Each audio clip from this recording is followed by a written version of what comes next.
আসসালামু আলাইকুম। আমার আজকের রেসিপি কক্সবাজার স্টাইলে কাঁচা আমের বার্মিজ আচার। কক্সবাজার গিয়ে বার্মিজ আচার কেনার সাধ্য এবং সময় সবারই হয়ে ওঠে না, তাই আজকের পর থেকে আর কক্সবাজারের বার্মিজ আচারের জন্য অপেক্ষা করতে হবে না, বাসায় খুব সহজেই বানিয়ে নিতে পারবেন। তাহলে চলুন এবার আচারটা বানিয়ে নেওয়া যাক। আচারের জন্য আমি এখানে 1 কেজির মতো কাঁচা আম ধুয়ে পরিষ্কার করে নিয়েছি। তারপর একটা টিস্যু বা পরিষ্কার কাপড় দিয়ে আমগুলো খুব ভালোভাবে মুছে নিতে হবে। মুছে নেওয়ার পর একটা সবজি কাটা পিলার দিয়ে আমগুলোর খোসা এভাবে করে ছাড়িয়ে নিচ্ছি। এই কাজটা আপনি আপনার সুবিধা অনুযায়ী বটি বা যে কোনো কিছু দিয়ে করে নিতে পারেন। তারপর আমগুলো এরকম মোটা আর লম্বা লম্বা করে কেটে নিয়েছি। এখানে আমগুলো খুব বেশি মোটা বা খুব বেশি পাতলা করা যাবে না, ঠিক এরকম মোটা রেখে আমগুলো কেটে নিতে হবে। তারপর 1 কেজি আমের জন্য 1 কাপ চিনি দিয়ে চিনিটা খুব ভালোভাবে আমের সঙ্গে মিশিয়ে নিচ্ছি।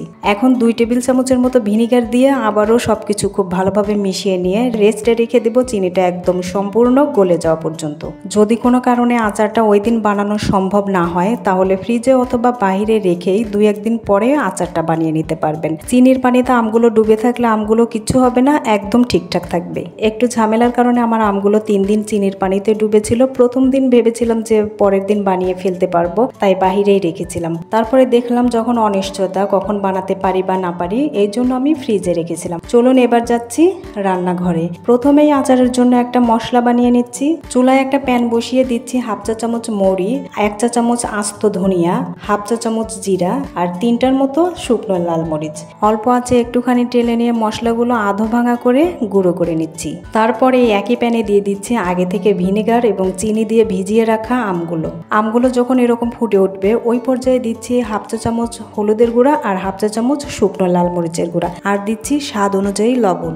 এখানে হলুদ আর মরিচের কালারটা যদি খুব বেশি গাঢ় হয় তাহলে 1/4 চা চামচ করে দিতে হবে। আমগুলো যখন এরকম ফুটে গেছে ওই পর্যায়ে চুলার আঁচ কমিয়ে অল্প আঁচে জাল করে যেতে হবে। চিনির পানিটা কিছুটা টেনে যাওয়ার পর দিচ্ছি প্রথমে যে আচারের জন্য একটা মশলা বানিয়ে নিয়েছিলাম ওই মশলাটা।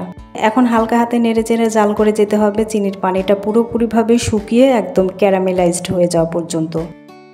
দেখতেই পাচ্ছেন এ পর্যায়ে চিনির পানিটা পুরোপুরিভাবে শুকিয়ে একদম ক্যারামেলের মতো হয়ে গেছে। যখন এরকম একটা আঠালো ক্যারামেলের মতো হয়ে আসবে ওই পর্যায়ে চুলা থেকে নামিয়ে নিতে হবে। তাই এখন চুলা থেকে নামিয়ে নিচ্ছি, আর ঠান্ডা হলে আরও একটু টেনে যাবে। দেখতে পাচ্ছেন আচারটা ঠান্ডা হয়ে চিনির রসটা টেনে একদম ঝরঝরে হয়েছে।